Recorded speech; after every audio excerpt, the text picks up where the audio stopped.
Got Faded Japan!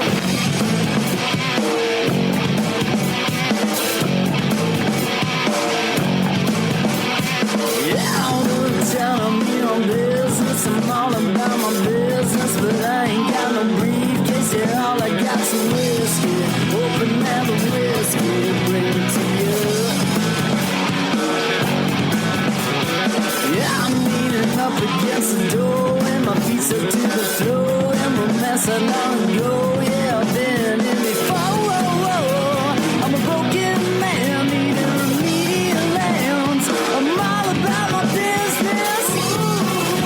Let me love you till the morning. Let me love you till the morning, yeah. What's up, faders? Welcome to another action-packed episode of Got Faded Japan, and I am your host, Johnny. And I'm your co-host, Tom Tom Tokyo.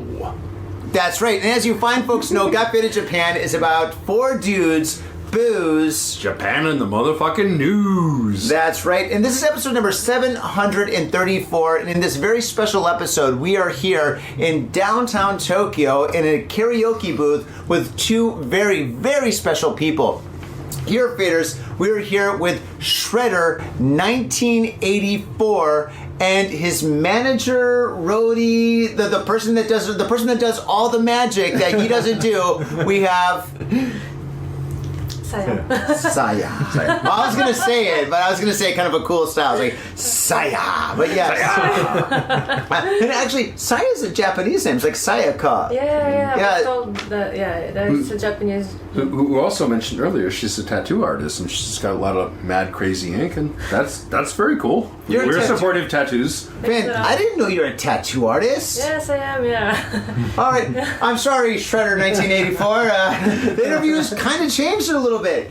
No, but faders, today is very, very special because today we're here with Shredder 1984, and Shredder 1984 just performed actually a couple of times in Tokyo. You're on your Tokyo tour, and you're just basically shredding throughout this city and this country with your music, your talent, your vibe, and just like your electricity. Dudes, I'm serious. This guy right here is an absolute phenomenon. This guy's amazing. He performed at my event 2 days ago, and he absolutely killed it.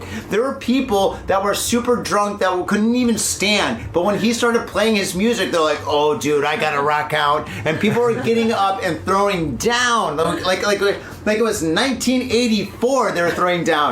It was absolutely insane. It was an incredible experience, man. Like, this is my first time seeing you in person. I've seen you all over the internet. I've heard your music. I've seen your performances online, and I gotta say, seeing you like in the flesh and blood, firing up the stage is just an absolute incredible experience. And I just want to say, before we even move forward, thank you for that. Cheers. Cheers, thank you. I'll drink to that. Cheers. Oh my God. Kanpai. Kanpai. Shinumade. Kanpai. So, I know your music, he knows your music, she knows your music, we all know your music, but some of those people out there don't know your music. So I want to ask you, how do you classify your music? I'm gonna say synthwave, dark synth, cyberpunk, influence a bit with metal and video game music, yeah, something like this. Industrial as well. Yeah, industrial. And depending on the albums. Yeah. It changed a bit on the album, but some are more industrial, some are more maybe can fit in a video game music or I don't know. Yeah, I saw that. Listening to some of your music, I was like, yeah, that video game. Maybe 16-bit. I'm thinking. Yeah, but 16-bit, not 8-bit, like 16-bit. I think is good. A good fit for you. Yeah, kind of. But my latest release, latest EP called Ragnarok, I think it can also fit in like a more modern shooting game, like Doom or stuff like this. Really? Yeah. That's because awesome. he wants to bring the thunder. Oh man. So, all right. So, is that kind of like your influence when you make your music? Is it video games or like movies from the 1984 or the early 1980s? Yeah, I'm gonna have to say just yes to that. I'm sorry. All right, that question's finished then. All right. So when I used to DJ, there's a lot of like people that were really influenced. You know, like the '80s, like synths became big, and that was Yeah. like a thing. Like John B. Yeah, like him and a lot of other people. It was just like a thing. So like, Somebody's smoking. Is that a smoke alarm? it's not us. We're on camera. We're totally not. Whatever. Please continue. You're Sorry. the only smoker in here. Yeah, we had a smoking. Yeah, smoking alarm I'm that not just went lighting off. up right now though. You stink like cigarettes, man. Probably do. Oh man. So, okay. So, how long have you been doing this music? I started in 2017. No, 16. 16. Yeah, 2016. Yeah. So. But I already had the tracks, all the composition stuff. It was just waiting in some folder in my computer. Yeah. But I had no idea at this time that this type of music could interest someone. It's mostly like when the retro wave start to Like take come off, around, right? take Yeah. off, yeah, and when you start to hear some synthesizer on some Netflix show or something like a thriller horror movies with more synthesizer and really like the sound of the 80s horror soundtrack. I was like, oh yeah, let's go. Was there like a light bulb moment when you were watching Netflix and all of a sudden like ding, I could do that? Or did you have like a specific like light bulb moment? No, it would be like reduced to this. No, it's not. all the composition was already made, but I haven't it wasn't released.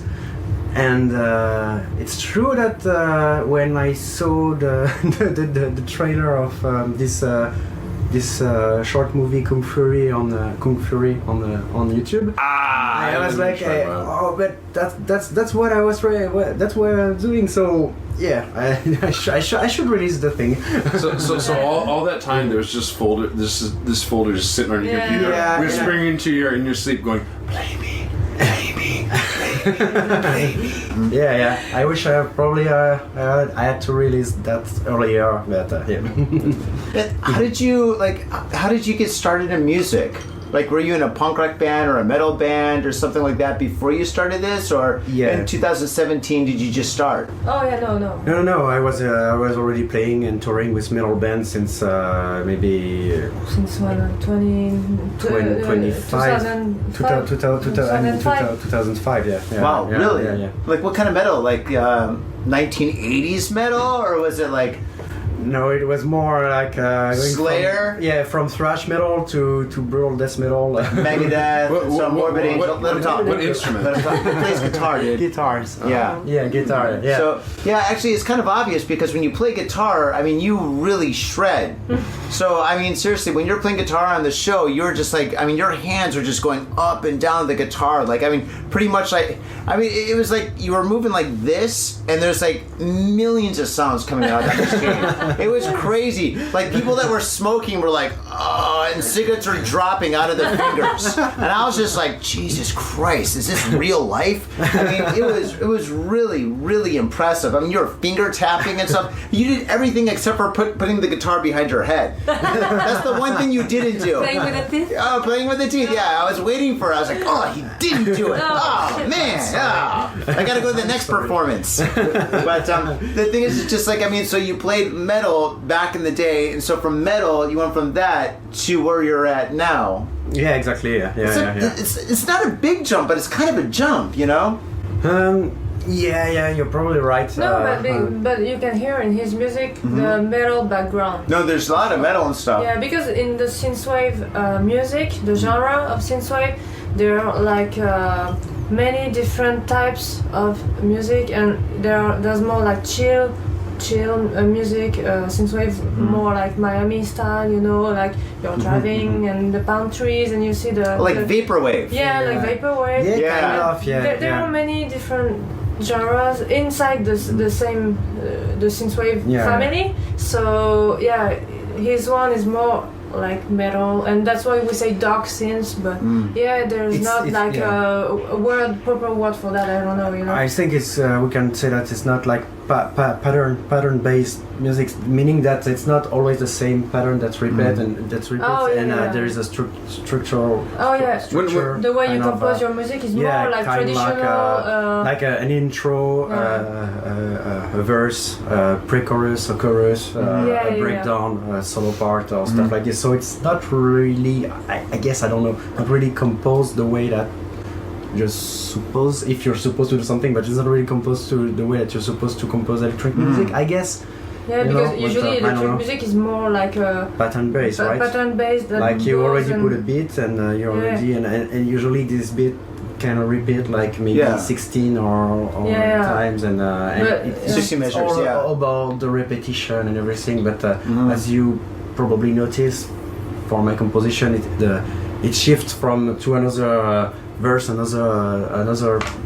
A chorus, verse, really quickly. A breakdown. You don't really have the time to I like this riff, and then there's another riff, and then another riff. More like a metal, like classic. And I'm trying to when I write the thing, I'm like, okay, that's enough. There is maybe like a 20 riff. That's probably enough. I should do like all the time. I'm like, this riff is cool, but we can only hear it once, and just do it like the same one, but longer, like repeat it a little bit, because it sounds like it's cool, and we want to hear it again, you know. Well, but I have an excuse for that. Is that I was part of a progressive metal band, really technical, kind of like Dream Theater or stuff like this. If you ever like really like 20 minutes long sometimes, like the song were super long with really weird structure that not 4/4, always 4/4 structure, you know. That's always the metrics. That was the word I was trying to. The metrics was constantly changing, and at some point it can have a really nice melody, really nice almost something like this can be like this part can be a hit, you know, like a really but because it's really beautiful, and it can maybe everybody can enjoy this even outside the metal progressive, but it usually tend to come after 15 minutes or really complex Meshuggah stuff. So almost like progressive metal. Progressive metal. I would yes. I'm to a degree. Yeah. I'm right. I was not talking about Shredder 1984. I was talking about my previous band. My progressive metal band. Wow. When I was DJing, I would call those border tracks when you start bending genres. It's like, well, it could be classified as this or that or the other thing. So, like, I think that's cool. You blend genres. You just like sit there and just play around with it. It's like, it's like, you know, I've got influences. I like this and that and the other thing, but like. Let's make something new and cool. So like, go for it, go nuts. Right. Yeah. So what is your creative process? I know it's a tough question. I'm sorry. It's a tough question. It usually starts with like a riff on the guitar. Yeah. And the fact that it's not like with a 3-piece band with a bass player and everything. So since you can write indefinitely all the parts with the computer, and you can edit and everything. So I tend to try to squeeze the most of what can be possible. If you start with like a bass, but maybe this pad can do this, but maybe this melody can also go on top. They are not clashing each other, you know. So, but this melody, okay, you already repeat twice. That's enough. It should have another melody, but with the I don't know, harmonize with the fourth, or harmonize with it's all about harmonies all the time. And since I have harmonized this melody, maybe this pad can move to another chord, and it's gonna probably change the kind of the feeling of the track. So I try the drums doing stuff. A lot of different types of sounds that you mix together, and with different melodies that go on top of each other, different like everything is harmonized. It's- Like the- musical. The possibility is infinite musical because I'm sure. plus the and we didn't even talk about like the sound design part, but the Let's get nerdy. Let's talk about it. The writing process, it's kind of like this. It start with a riff, guitar riff. But what I was trying to say, if for example it was like just like a guitar player, a bass player, a drum and drummer. Yeah. The possibility you should play. You should be able to play everything live and don't put stuff on top. So it will. The writing process is to me kind of easier when it's metal, because when you have write the guitar, you have write the bass, you have write the drum, you write the lyrics, and it's pretty much done, because you can always add some stuff in the studio, but the more you add, and if when you're on stage it doesn't really sound the same, so it's, Like another question I have is like, I mean, your music's really dynamic. So like when you're like making the music in the studio, and then all of a sudden you get booked to perform that music, how complicated is it to like perform that music when you have so much going on? Like, I mean, you've got the guitar, you've got the keyboards, you've got the synth, you've got all these things happening and stuff. I mean, obviously you're doing it perfectly, but it's just like, how? What kind of wizardry you got going on, man? I don't know. It's I choose what's possible to be played. I'm not a keyboard player. At first, I was playing guitar at first. So I don't know. Sometimes this melody arrives, so I'm gonna play this melody, and then I'm gonna harmonize this one. But I don't think on the keyboard. I don't think I do crazy stuff on the keyboard. But I don't think. Can I ask like a follow-up question? Yeah. Like what percentage, like when you're playing live, like what percentage is like, I've got a plan, I'm going to do this, or what percentage is ad lib? Because I'm kind of in the mood. I'm feeling like, maybe let's do this, maybe let's do that. Like what percentage? Yeah, so it's usually the pad, and the lead part on the synth, because I try to. All right, that's interesting. I'm gonna try to explain that. That's. I would love for you to explain this. Please go ahead. There is a lot of bass rolling, like stuff like this, that were right on the guitar first. And when you try to do this on the keyboard, the keyboard is not made for that. Like it's or you're probably gonna need some pad, like a MPC pad. Like maybe you can, but. So I choose to go mostly with the lead and the pad on the background for the keyboard during the live performance, because playing the bass when it's fast triplet bass sometimes on the keyboard, maybe some keyboard player can do it, but I don't. Yeah, but I was just saying, like what percent? I was just like what's like the mental process when you're on stage? Like what percentage? Like I have a plan, I want to play this, but like then you're gonna ad lib, go maybe I'm feeling this, maybe change this. I'm just the percentage of improvisation, like. Not that much, to be honest. That's completely fair, because when I DJ, I'm like really high techno. I always had a plan, but like but you gotta ad lib. But teach their own. No problems. Go ahead. And how's your Japan tour so far? Awesome. Awesome. Yeah. There is always this. I don't know, kind of magic about Japan. Well, yeah, absolutely. I think your music fits Japan. I think Japan fits your music too, by the way. Especially like Tokyo. Yeah, definitely. I feel like there is a lot of influence that come from Japan, from my childhood. Actually, goes from video game, anime, manga. So kind of 50-50 compared to more American production from from our childhood, like Terminator, RoboCop, Blade Runner, you know. But also it's like a Good mix stuff, of, right? Yeah. it's like a mix of both. it's a mix of cultures, both. Yeah, definitely. Yeah. Did you go record shopping in Shibuya? Because like a lot of DJs, like there's a bunch of record shops in Shibuya. He got that fucking smile on his We have face. to, Yeah, no, we haven't had the time. yeah. Time, yeah. Oh, really? Everything goes so fast. Yeah.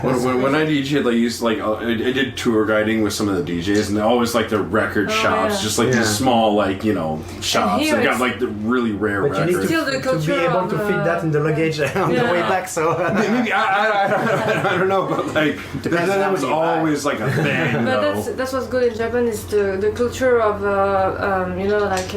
physical stuff is Tangible, still yeah. there. Yeah. Yeah, It's not just streaming, but they like to have CDs and cassettes and, and vinyls and yeah, so well, Oh, yeah. well, in Japan's got Europe this. they tend to go digitally for almost everything. So in Yeah. Europe, yeah. and that's a part. nobody that's buys in India. It's really cool and it's really weird because like they have a new versus old in Japan. So yeah, enjoy, have fun. Yeah, you guys have Yes, CDs. You guys have CDs, Yes, yeah. and your CDs are awesome. Like actually, at my show, you got a lot of people were buying your CDs. Yeah. The one thing that you gotta have is T-shirts. Now the thing is, in Japan, people buy T-shirts. Actually, I think all over the world, people buy T-shirts. You go to a concert, people are buying T-shirts. Yeah, it's just No, the next time you come here, I got a T-shirt guy. I can introduce you to a Oh. T-shirt guy. Oh yeah, definitely. Yeah, there goes all you guys out Yeah. there too. Hook me up, and I'll hook Yeah. you up. Let's hook each other up. Yeah, that will be great. We already have the design and everything. Actually, We have already like, made t-shirts Yeah, we have before. four different designs that already that's ready, but it's just the production part that. That they were we need sold to out, go. and then we didn't had the same guy to do them. So yeah, we need a new guy. Well, see, the thing is, like, when you tour, like, I mean, I'm giving you advice. I mean, that's so ridiculous. You should be giving me advice. But the thing is, like, Go ahead. yeah. All right, Johnny's 2 cents. When you tour in a different country, you should like hook up with like a T-shirt guy or a merch guy that's living in the country, Yeah, right? yeah, of and then course, you buy yeah. this stuff there, Yeah. and you have them printed out or whatever. So when you land, Exactly. you don't have to like Of know course, yeah. bring it and stuff like that. Yeah, that would be the so, best. Yeah, and I've got a guy for you guys. Yeah. I've got a guy. Okay. Yeah. Oh, he's got a guy. I've got a lot of guys, but yeah, so I can hook you guys up and stuff because the thing is, like, you gotta sell Yeah, T-shirts. of T-shirts are course. big, yeah. Yeah, we wanted to. I want a T-shirt. That's why I'm like, you gotta print T-shirts so I can buy one. Okay. You know those got faded T-shirts that you printed out. Like I still got those. Those are nice quality, man. Really? They were good, man. I still got them. Yeah. Don't wear them. The drunk guy says it's okay. He's a good seller. Yeah. I look happy, right? Awesome. Happy custom. If you can make a soundtrack or a score for any movie, what would you like to do? Yeah, I will say RoboCop. RoboCop. Okay. Launch it up, man. That's a good choice, man. That's a really good But choice. actually, yeah, But he actually- already he Kind of. one of his music was in the Robodoc. Robodoc documentary, and you have to see that. It's really great documentary. Dude, send it to me. Yeah. You're like halfway there. yeah. Kind of. You're just like I'm climbing the mountain. I can see the top of it. During the teaser before the release of this documentary, Oh, really? there was like the interview part with the Murphy, the Yeah. and Fucking awesome, man. with my music in the background, so it's already something. That is pretty amazing. I was gonna go with like the original Teenage Mutant Ninja Turtles because like you Shredder, it's right in the fucking name. Okay, now we got a question. So, the name Shredder, Shredder 1984. Can I ask where did it come from? Is it confidential? No, because he's shredding the decks, man. Well, yeah. Actually, he He's didn't. shredding the guitar. My real name, it kind of sound like this, and Don't say your real name, Justin. I mean the family name. So my friend when I was a child, they used to call me Shredder as a nickname. because they couldn't pronounce his name correctly. So because it sounds the same a bit. So they just were like Shredder because it was at the time it was also Ninja Turtles and everybody was a big fan of this. I gotta be honest, I think it's fucking cool because you're up there, you're just fucking wailing on the guitar. It's like, I'm fucking shredding the guitar, I'm fucking shredding these decks, I'm fucking killing it, motherfuckers, call me Shredder! Tom's got a point there. That is true. 1984, just to distinguish myself. No, but actually, that was the Shredder nickname was way before I started to play guitar, so it's just a coincidence. So like for the shredding part, the guitar and everything. So that's funny. So it all works out. Life has a plan for everybody. Well, in 1984, the best movies, best music, best time. You mean the meaning of the name? Yeah, please. No, actually, that's just the year I was born. Wow, that's it. It's like Tom, 1957. Exactly. Yeah. I'm just joking. Yeah, kind of. Yeah, but it's a meaningful year for in many aspects. Like also there were some great movies during the. Oh yeah, that all was the released good during this movies year, were released in There's a 1984. lot of great movies. Yeah. So that's a And books. that's a great year, and the books actually that was made way before. Yeah, no, I know. Wait, But, books from No, 1984? the book, sorry, 1984. that's me. Oh, the book, 1984. Yeah. I was like, Very good stuff. Very interesting. So I was like, it I all was makes thinking sense about in the books. end. Yeah. Follow-up question. Video game. What video game would you like to shred? Shredder. From 1984. Video game from 1984. Yeah, No. Donkey Kong, Miss Pac-Man, Yeah. Oh, come on, man. Like, E.T. Yeah. no. Everything under the Atari umbrella. Let's not confine this man to the bounds. Like, you can shred anything. If any video game. Zelda. Anything. Yeah. Yeah. Yeah, all the all the Street Fighter, all the it's I'm trying to remember. I remember There's a Tekken, lot, but, Tekken fan, man. Tekken, like, Yeah. you could fucking wail on that shit. Like, the fight, the fast pace, like... I can see you doing some fighting games, like, kicking up a notch, like beat fighting them all, games. like the game, like beat them all, like Street of Rage or stuff like this. Like That'd be a better fit because, like, it's got a longer pace. It's like side-scrolling. I like that. That'd be good for you, man. You could do that. You could, Or, for sure. Metal Slug also. Metal Slug, like Okay, also an option. Keep your options open, man. Hey. I think a good game would be Defender. Defender. Atari's Defender. Okay. From 1984? All right. Defender 1984. Yeah. Oh my god, that'd be an amazing game. But movies, man. Movies from like the 1980s. There's a lot of movies that would be actually really appropriate for your music. I mean, even like the scary movies and stuff, I think would be pretty fantastic. Like movies like Chud or any sci-fi movie, to be honest. Actually, all those like Garage House, like old school, like 1980s movies. Your music would be really, really phenomenal for that. Yeah, well, I guess. Yeah. Is that a question? No, it's a compliment. It's quite opposite. Thank you. He's not gonna say no. Yeah. Hell no. No, thank you. You're right. Man, that's awesome. What are your thoughts about the future of your music? I try to do something different in every album, in every release. Even maybe it's not obvious to my listener, I don't know, but for me those albums are in a different vibe. There's some that I'm thinking like I mean not like how you compose your music or anything like that, but are you thinking of like more music videos, more touring, more in the studio? Right, more of an easy question. Sorry about that. Okay.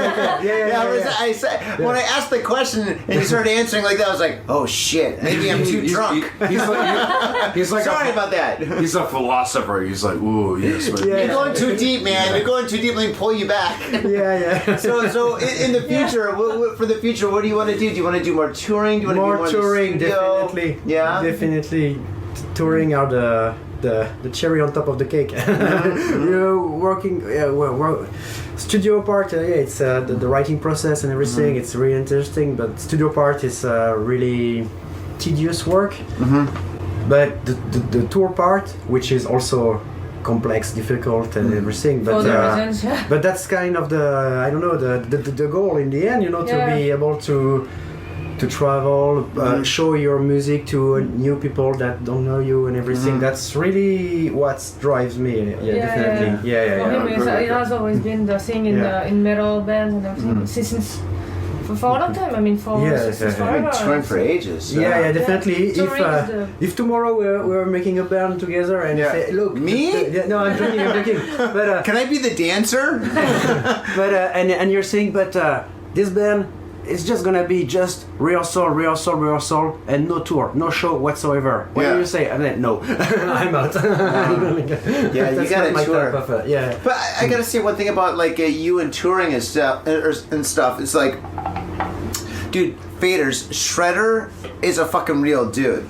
So before the show, he shows up early, he does a sound check, and then he hangs out with all the other bands. And he hangs out with them, he gets drinks with them and stuff, and then he watches every single band as they perform. And then he goes up there and he performs, and then afterwards he comes out and he hangs out with all the fans. Talks to the fans, hangs out with the fans, hangs out with the staff. This guy's a fucking real dude, man. This guy is like somebody that you want to book because he's not, I mean, trust me, I've booked so many bands where they show up, they play, they're like, pay me. And I'm like, what? But we still have like 2 hours. They're like, pay me now. I'm like, oh, you know. Disrespectful. Yeah. He didn't even ask for money. I was like, take the envelope, please. I have to do this. He's like, no, it's too much fun. No. This guy is a real dude. This guy's 110% legit and awesome and stuff. I was about really to talk cool. about it at some point, but Sorry, man.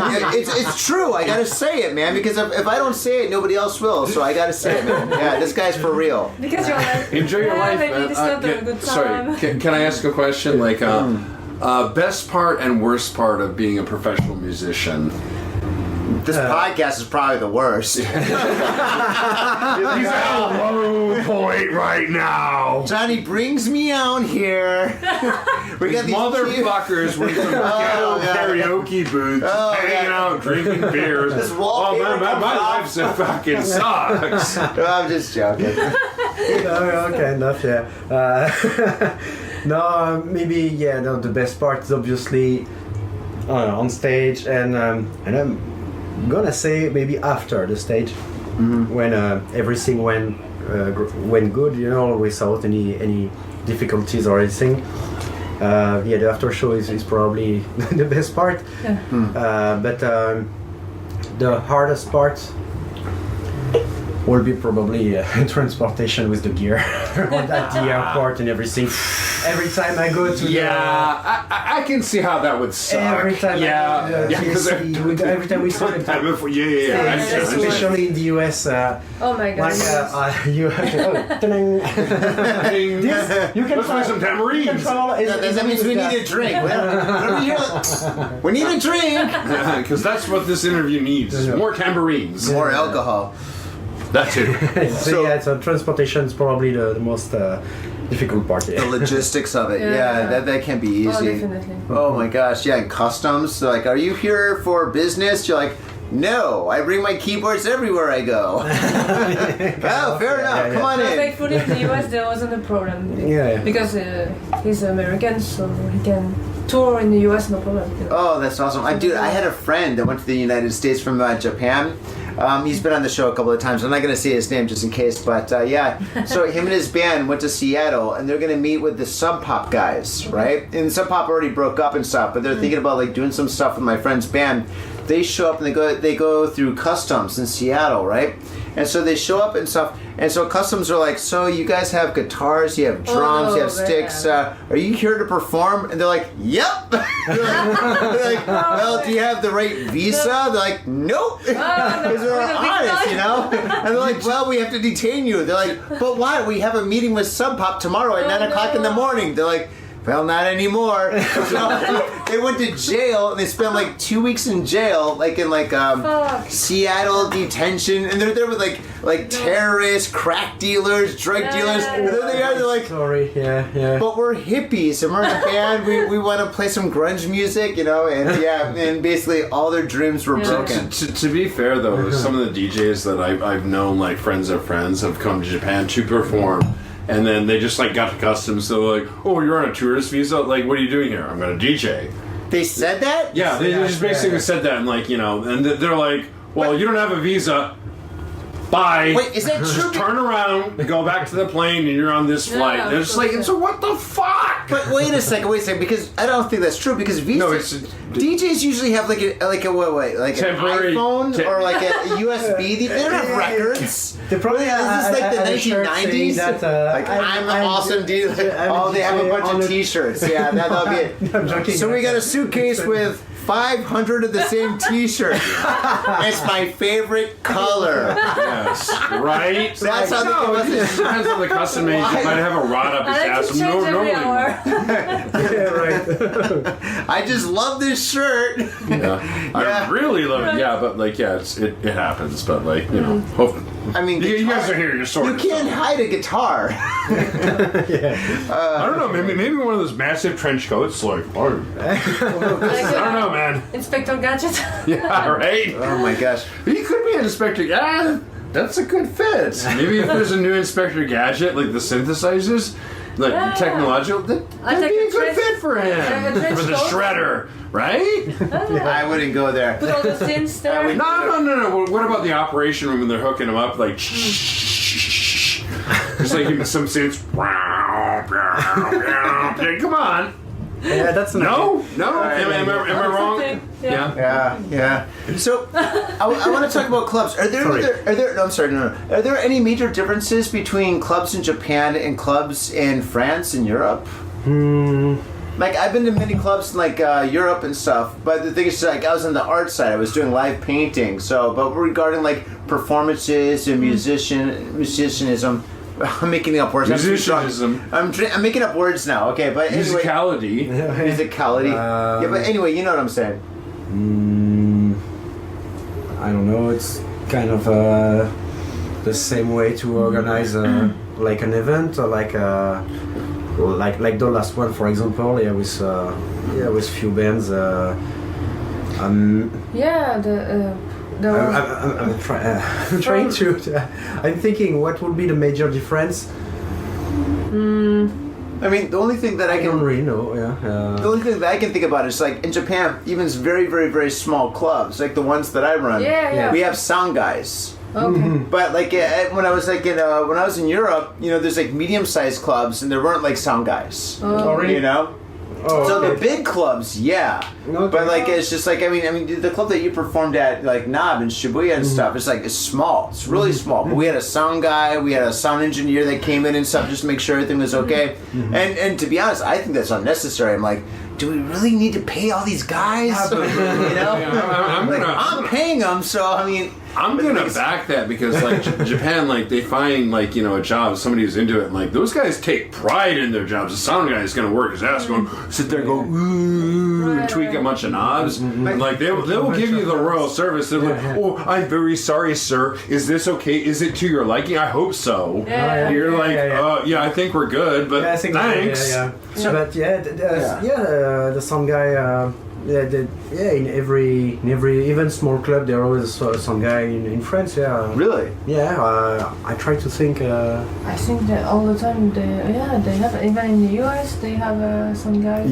Of course. Yeah. Johnny's question is from America. There has to be- Americans are lazy. Yeah, no, Sometimes some of the smaller clubs do not have that stuff. yeah.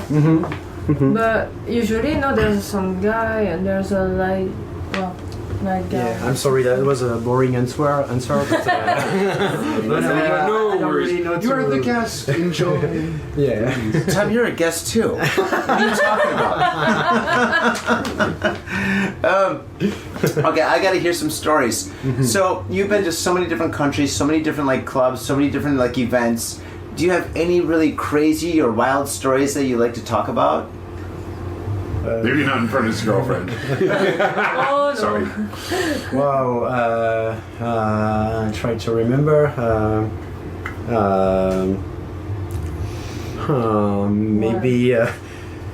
Maybe When- the one that involve.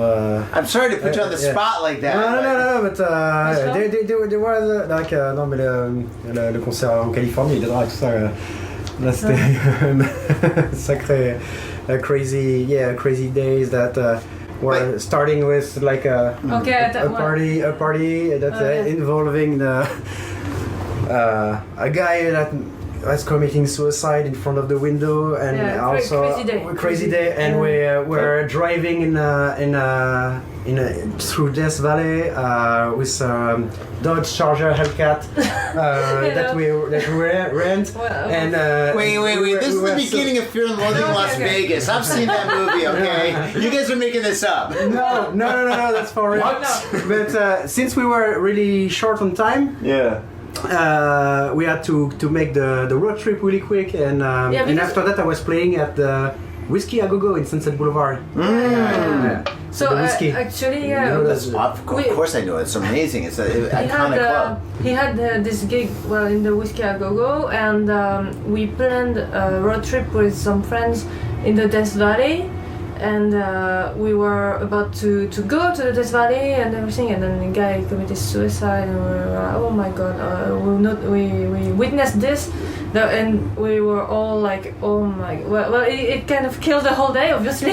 Yeah, And so, and Yeah, that, but then That'll do it. The whole Yeah. trip was already booked and everything, so we just rushed in the Death Valley like crazy with the Yeah. Dodge Charger. I don't even know if we were And- supposed to leave the place since that was insane. Well, that was insane, and then we came back. Instead of enjoying the Death Valley, we just drove through it like, "Rrr," and well, yeah, look at this, look at it. Okay, let's go.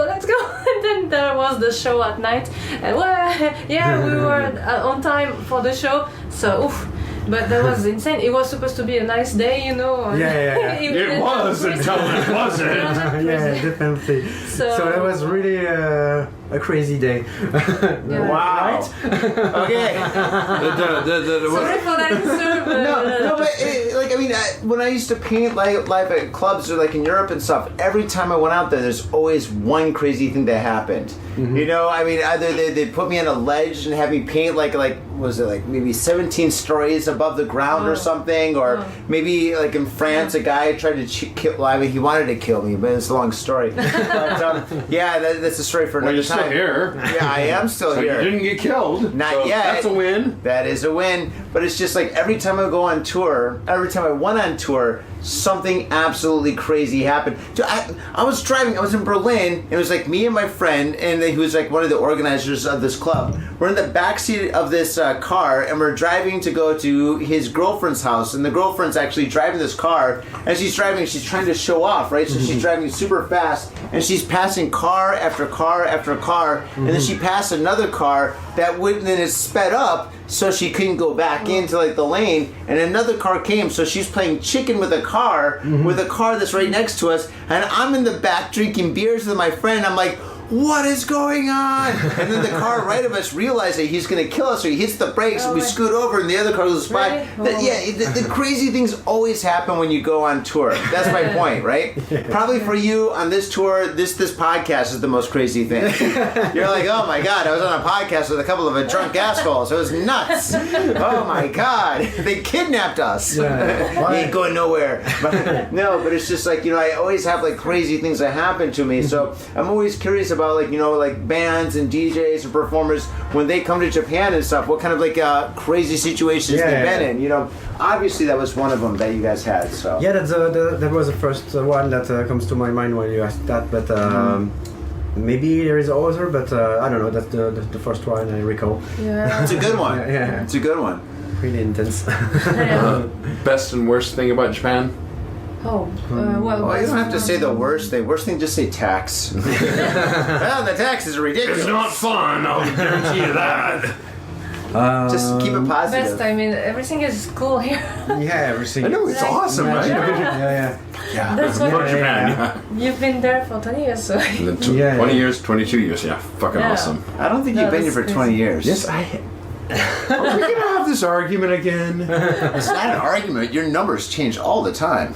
It doesn't really matter. Anything over 5 is like what? How much do you have to drink? More than you? Obviously. No, everything is everything is great in Japan. I really love that country.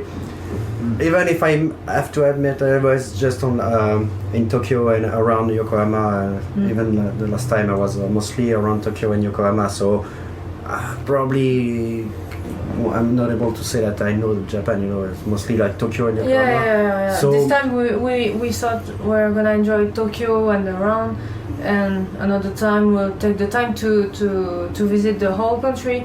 But Tokyo is so big. 3 weeks is already I don't even know if it's enough, to enjoy Tokyo in 3 weeks. No, I understand. Like you guys are French, like going to Paris. That's not France. That's Paris is like it's its own thing. Yeah, of course.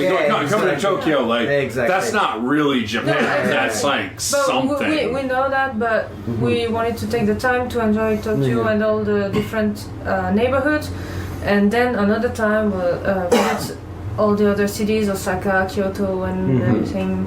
We'll do that, yeah. It is fun. It's an enjoyable country. Like, 100% recommend. Long time. Tom recommend. Tom recommend. Me caveman. Me do good. Me speak good English. He's a caveman. But the thing is though, like when you first come here and stuff, or if you come here on vacation or just for like a tour or something, you got to expend as much time as you can in Tokyo. Because a lot of people they'll spend like a couple of days in Tokyo, then they'll go to Kyoto, then Osaka, then a couple other places. But Tokyo has so much to offer. So much to offer. That's what I was saying. Gigantic Even 3 weeks is not enough to enjoy all the different things you have. And you want to take your time. You really do, of course. We don't like to rush. When we're visiting some places, we like to really wander around and getting lost in the streets. You know what I'm saying? We're not like finding places. But if you're a tourist, it's not a bad thing. You just kind of bumble around and go, ooh. You want to be able, we want to be able to have a free schedule, and if some things happen, and we were able to do this, and we have time for it, and we're not like, tomorrow we have this from 8 to 9, and then this. Yeah, that sucks. No, it's a free schedule, and we just adapt, and we'll see. And if we don't have time to see everything, it doesn't matter. We'll come back. Well, I think everybody should come back to Japan twice. I think you should come back one time for Tokyo, and then another time to explore the other parts of Japan. Because of course, Osaka, Kyoto, Kobe is great, but there's also so many other cities. Actually, the smaller cities, like if you go to Niigata or Nikko or whatever, they're little local festivals gems. are really good.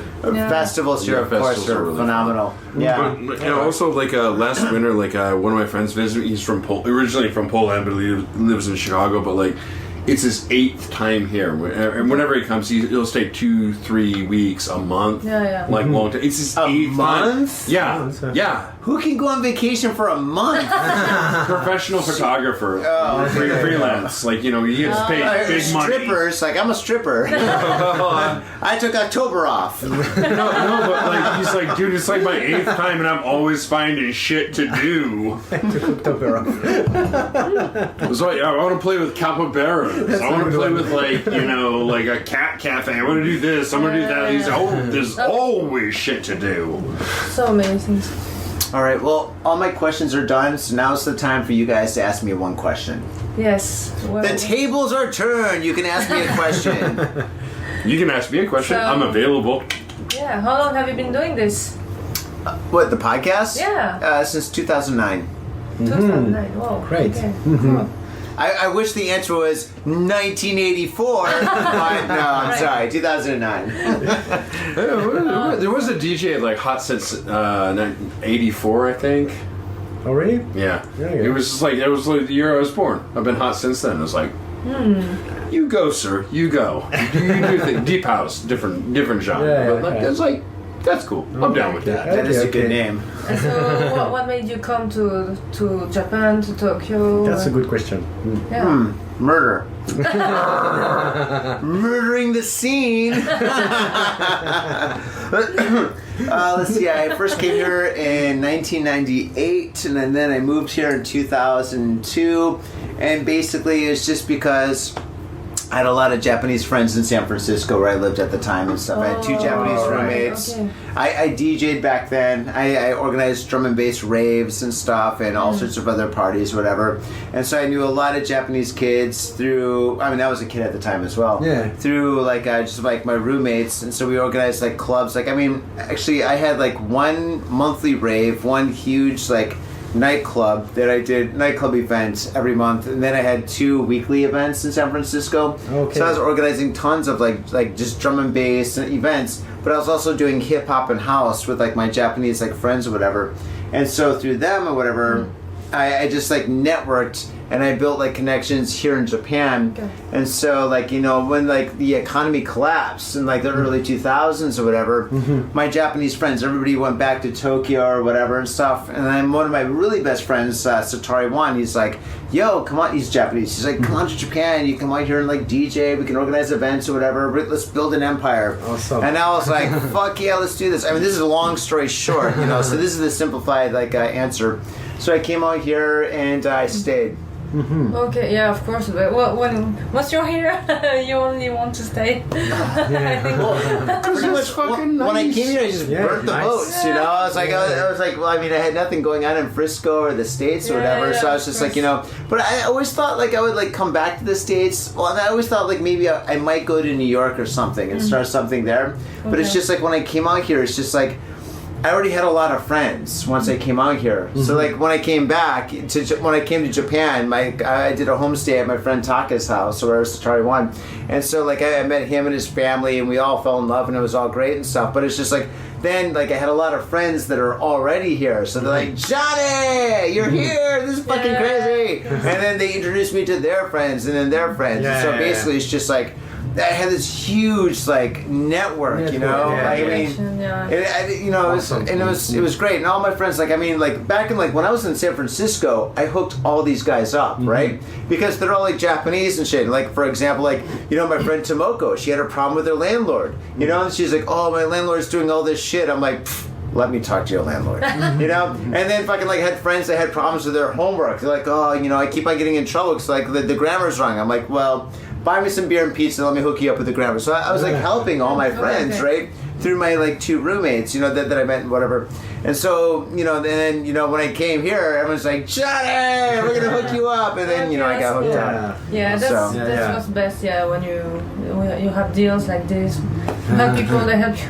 Yeah. Well, it's just friendship, to be honest, you know? Oh, So yeah, it's just that's like, you know, helping out friends. Similar story from my part. Oh, okay. You know, like Japanese friends in university, like. Oh, I thought you were going to say murder. murder. Yes, I murdered a bunch of Japanese people, and that's why they would love me. It's true!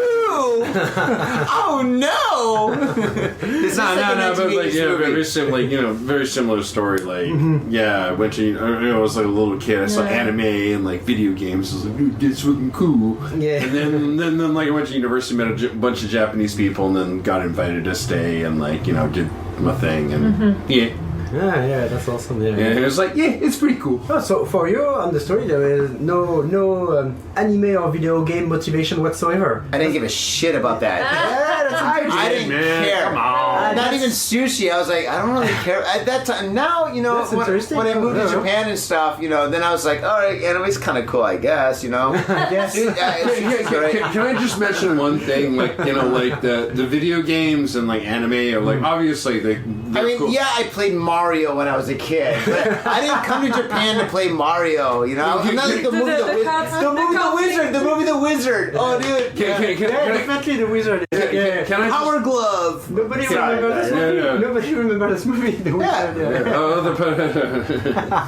no, but can I just like that's like the anime and the video games are like a little teeny tiny part of Japanese Oh, culture. Yeah. No, yeah, they yeah. are like most mainstream, most Japanese some people. people. Yeah, for some people, they're pretty fucking hardcore. This is another thing about Japan is like they have like 1 or 2 hobbies, and they're fucking very good at those, Yeah. but like they're not generalists. They don't like, ooh, maybe you can do this. that's maybe. right. Yeah, Yeah. but like if they have a hobby they're passionate about and they're fucking hardcore. That's Yes. about Yeah. okay, okay. But like yeah, but like the anime thing is like it's just like a little teeny tiny part of it. And like so when I came over here, I was like, ooh, I like anime, I like video games, and they were just like, oh, that's cool. You like Japanese culture. That's a little bit part of it. Like, that's cool. Yeah. Even dating with girls. Like, oh, I guess that's okay. Did you watch anime? No. Okay.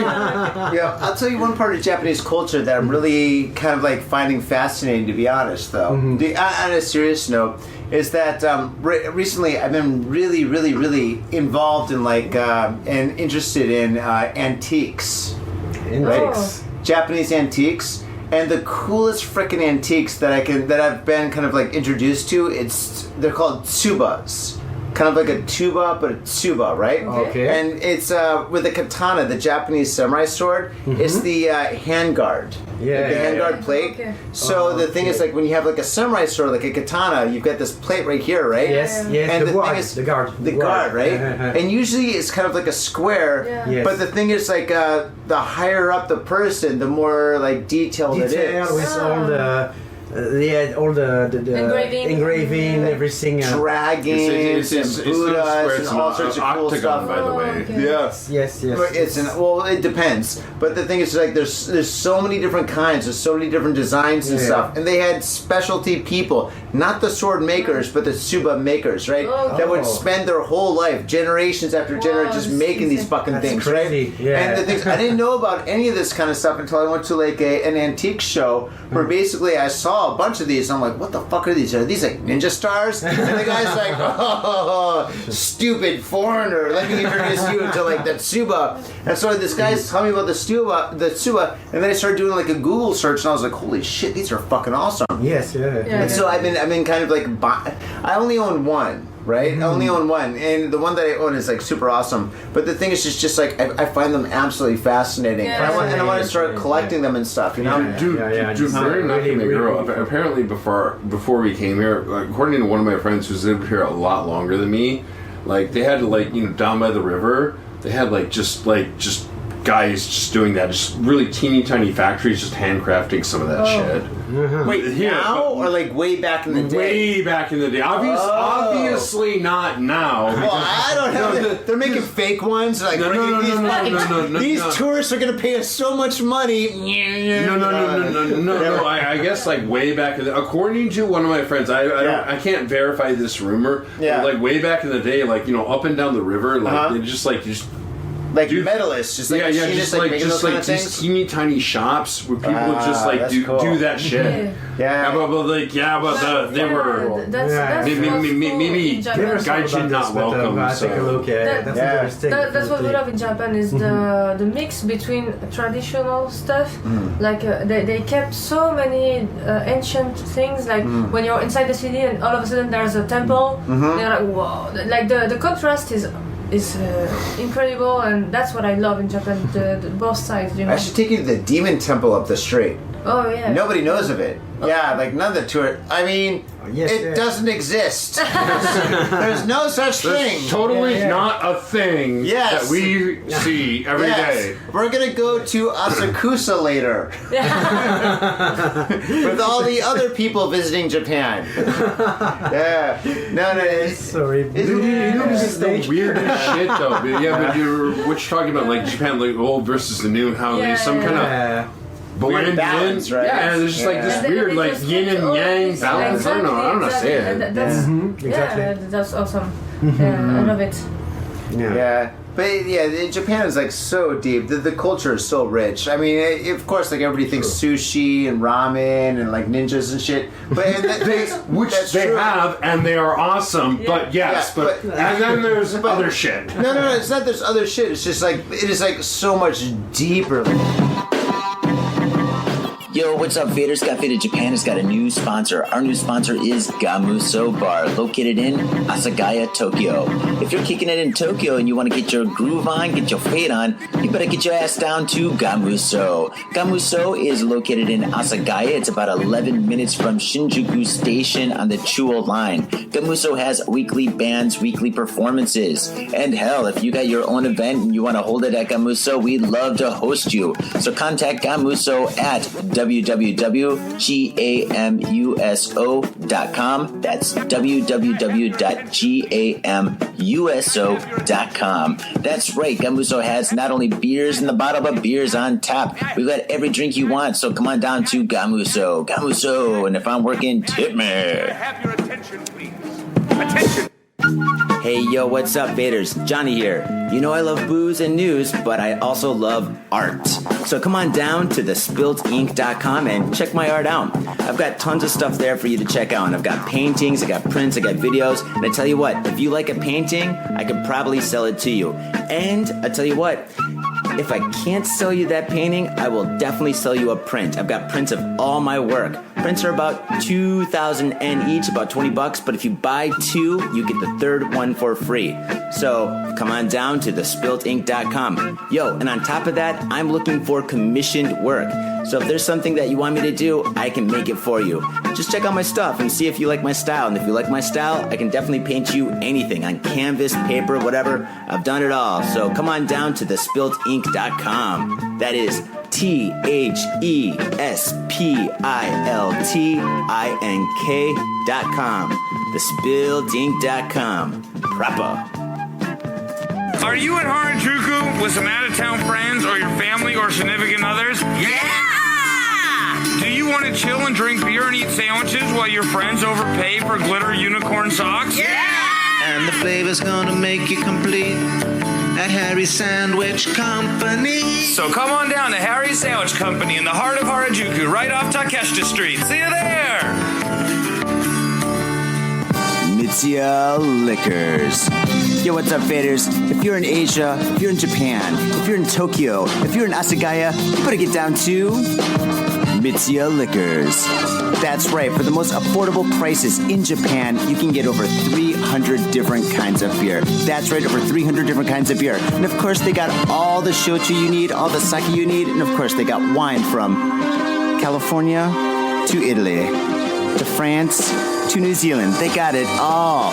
When I say they got it all, they really, seriously got it all. There's no joke about that. So get down to Mitsuya Liquors. And if you go in there and you say, Got Faded Japan, you will be more than welcome to go into their back room and drink those beers that you just purchased. That's right, Got Faded Japan at Mitsuya Liquors. And 3 times a week, they have a sushi chef there. So get your sushi on, get your drink on, get your fade on, and come on down to Mitsuya Liquors, located comfortably in Asagaya, about 5-minute walk from the station. Mitsuya Liquors. In Tokyo and craving soul food? We've got just the place for you. Soul Food House in Azabu-Juban. Check out what we do at soulfoodhouse.com. Come by and taste the love. We look forward to feeding you. But yeah, that's a topic we're gonna dive into this definitely. Japan is fascinating. That's what I'm trying to say. Yeah, there's a whole lot to explore. So how many more places do you got to go to after this? So you're gonna go to what, Machida? Yeah, so there's a show like on the 8th of February 8th in Machida at Classics. Nice. And then Nice. the other show will be on February 13 at Antinok in Shinjuku. Yes. Dude, that place is iconic. That is a that nice is awesome venue. place. Actually, both those places are great.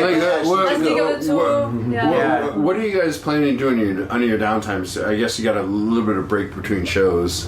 Oh yeah. So we have a whole map with places to see. Yeah. Oh my God. Yeah. We didn't really so have the two time to us, do, right? Right.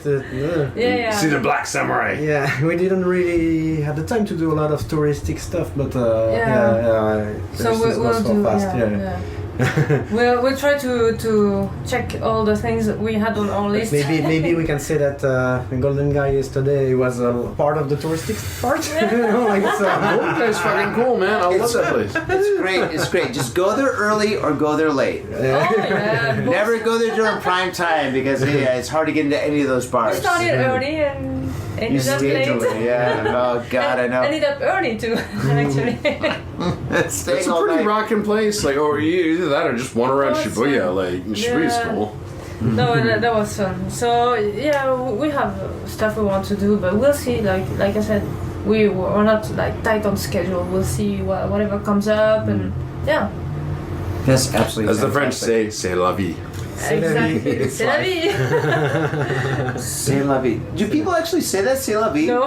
Nobody says that, right? No, they say it more like, it is what it is, something like this, which doesn't mean anything. I guess I'm using the bastardized English term, which I guess to you probably means go fuck yourself or something. Not really. It's No. more like, hey, if you have a problem and maybe I don't know, there's nothing you can do about it, and Like shit happens. yeah. So and yeah, it's like shit happens. It is what it is. All right, thanks, bro. Thanks. Shit happens. I don't know, like this. I used to have like an app on my phone. Used to send me daily Chinese proverbs, and one of them was like, "Do not concern yourself about things that you do not have control over." Yeah. It's kind of like, Exactly. yeah, everybody's stressed, but that's kind of good advice. It's like, Yeah. it was like everybody's stressed about this and that and the other thing, but it's like, Yeah. in certain situations, I That's can't right. control shit. Yeah, I try to work on that, but yeah, it's gonna take some time. Well, I think C'est la vie sounds better. On that You're note, just trying to be classy and be. C'est la vie. C'est la vie. Let's just say c'est la vie. C'est la vie. Shit, has it already been an hour? Fire alarm! Let me take it. I'm joking, it's not a fire alarm. all right. What do you want to do? Well, maybe we can go to the demon. yeah, let's get the fuck out of here. Yeah. All right, we go. はい、すみません。はい、大丈夫です。はい、出ます。はい、ありがとう。 Oh, they saw us on the cameras. The camera's right there. No, I'm joking. Okay. Yeah. We're drinking beers. Yeah, we got 10 minutes. Yeah, we I got know. 10 minutes. All right. I'm good to go. You guys, I don't know what. Yeah, we're totally good to go. Okay, Tom, great for the show. Yeah, we're- Okay. Good to go. Faders, thank you very much for tuning into this very special episode of Got Faded Japan. We are here with Shredder and 1984, don't forget that. Yes. And dude, thank you so much for being on the show. And what I want you guys to do right now, we didn't even talk about your tattoos. Oh shit! Oh, like, okay. Maybe we 5 have minutes, quick question. we have 10 tattoo minutes. stuff. Tattoos. What do you want to know? Everything. Absolutely everything. Actually- wait, did you do all these tattoos? Not those one. I have some on my arm. I did myself. Yeah. Oh, fantastic. Here I have a bat and an owl. Here an owl. You did that on yourself? Yes. Jeez Louise. That's fucking nice, man. Look at My the God, it's shading. like That's photographs. good. That's amazing. Well, they're pretty old. Tom, show your tattoos. I'm not gonna humiliate myself. No, I'm joking. But yeah, no, I've been a tattoo artist for 10 years now. And yeah, it's kind of my whole life. I mean, I tattoo, I do drawings all the time, and also now I have to do like social network stuff, like video, and obviously, so it takes a lot of time on top of that. So yeah, that's my whole thing, and then that's why I also manage his social media too, because I'm always on social media. You're doing myself. everything. Yeah. So that's the thing, and yeah. I think I love tattoos. I know. she's good. She's got a lot of like I can do this, I can do that. Like, Yeah, good for you. You go. You do your I stuff. like to do a lot of different stuff. I'm interested in a lot of stuff, and yeah, that's my thing. Maybe I'm not like the best in something, but I'm interested in a lot of things. So yeah. And I'm a musician myself. I started playing guitar when I was a child, and so we met through music, and that's why to me, music and tattoo, it's my thing, I can't live without one or another, and that's why I enjoy going on to doing this project, and my project by myself, tattooing and everything. So, yeah. That is That's awesome. the whole story. When I was very young, someone asked me the question, "What do you want to be when you grow up?" And I said, like, I want to be a badass. Yeah. And like that could be interpreted different ways, but like you are a badass. I respect.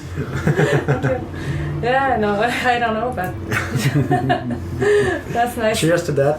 I think that's awesome. Okay. Kanpai. Now, plugs. Plugs. Shit money. So, how can people find your tattoo artwork and your artwork on like maybe Instagram or Facebook? Both Facebook, Instagram, and I Like- have a TikTok too. For example, like And Instagram is the best. Like at. So okay, so it's in. I know I'm terrible. No, but, but my tattoo name is French, so it's hard to spell for English speakers or whatever. It's Links be in the page below. Yeah. It's better to put the link. Thanks, Tom. Because it's la belette bleue. It means the blue weasel. Because the weasel was my. The blue weasel? Yeah. My sister's name was the weasel when we were growing up. Yeah. Me too. Yeah. I used to have blue hair, and so that's blue why weasel. And now she's got a Now I'm shitload the of black. ink, obviously. I should be the black weasel now. The black weasel? Oh my gosh. But my tattoo name is the blue weasel, but in French. So I will put the name in the description below. Yeah, send me all all the information. So for all your plugs for your you. tattoo shop, for if you have a tattoo shop for like bookings, Instagram, Facebook, TikTok, all that stuff. Shredder, I already got all yours. You're super famous, so yeah. Shredder 1984. He's the man. Yeah. Punch it up. Punch. Cool. Everybody knows Shredder.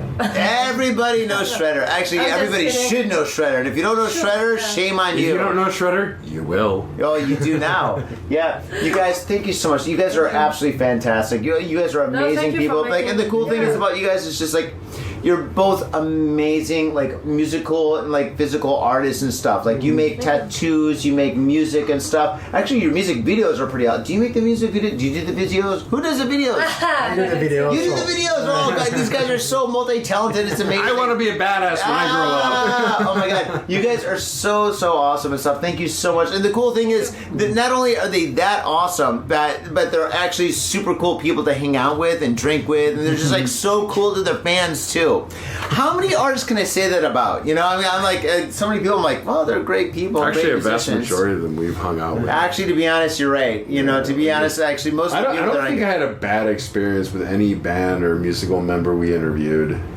Maybe two. But no. But anyway, you guys are absolutely fantastic. Thank you so much, guys. Thank you so much for Thank you this so much. interview and Yeah. Thanks. So nice meeting you. So can we like get some drinks after this? You guys want to get some drinks? Yeah. Yeah. Let's do this. Let's go to the whiskey bar. All right, Faders, thank you very much for tuning in to Got Faded Japan. Yes. You know what to do. Go to iTunes, go to Spotify, go to Patreon. But before you go there, go to the links down in the show notes and support these guys and stuff, because these guys are absolutely fantastic. Check out the videos, check out the music, check out the tattoos, check it all out. And if you hear of any of these guys coming to your town, do yourself a favor and buy some tickets. In fact, buy more tickets than you need and give them to your friends, because it's well worth it. No, don't do that. Book them, man. Or if you can book them, I guess, you know, a lot of people can't book things, but you know, whatever. But even if they can, like, well, I have a Book in garage. your house and like fucking fucking play some music, motherfucker. Well, my bar mitzvah is next week. Yeah, right. Whatever, you know. Anyway, thank you so much, Faders. You guys are awesome, and see you next time. Peace. Bye. My little brother, a goddamn shit-sucking vampire. Oh, you wait till Mom finds out, buddy. I've got a government job to abuse and a lonely wife to fuck. As far back as I can remember, I always wanted to be a gangster. God, the pressure! I can't take it! I can't take it! I can't get to it! You sure excuse me? We're going drinking! We came, we saw, we kicked his ass! Your move, creep. Man, I will never forgive your ass for this shit. This is some fucked up repugnant shit. Ah, fuck it, dude. Let's go bold. Good. That's a show. Oh, I just realized we're not recording. Okay, let's do this again. This is like the warm-up. You guys know the questions, right? You didn't forget, right? We'll get more drinks. I'll hook you up. I'm joking. Of course. Wouldn't that be fucking terrible? I'm like, hey guys, I'm really sorry, but